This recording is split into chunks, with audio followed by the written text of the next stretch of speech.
Boeing's new CEO, Kelly Ortberg, met with United CEO, Scott Kirby, last week. This is typical reputation management and would be more notable in its absence. Nevertheless, the quote is, "His engineering background at Rockwell Collins, combined with an instinct to be close to his frontline teams in Seattle, makes for a winning combination," Scott Kirby said.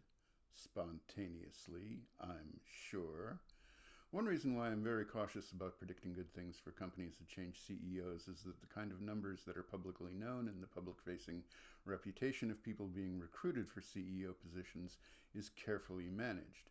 One place where you can see the gap is in the business press's fawning coverage of Brian Niccol.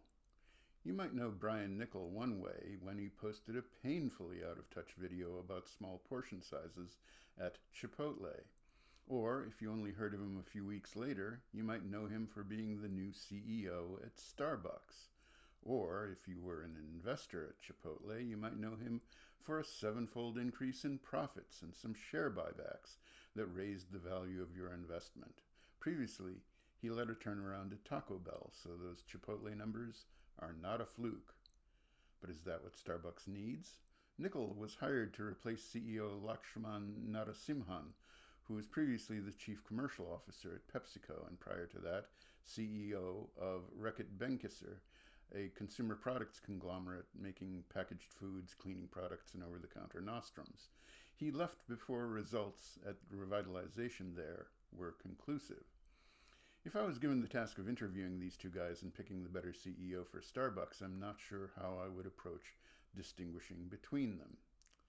Given Starbucks' high pricing and the apparent willingness of some customers to continue to pay those prices, despite some drop-off in business, an experienced operator like Niccol is sure to find some additional profits under the seat cushions, but it's no sure thing. Starbucks has aged into a perception of being reliable but mediocre. Operating efficiency isn't going to change that. There might be a very low ceiling for improving the numbers.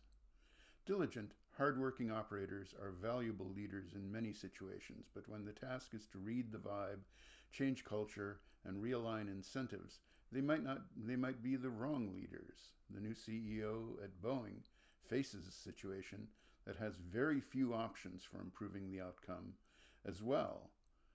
Unlike a coffee shop that's become unfashionable, choices in the airliner business are much narrower.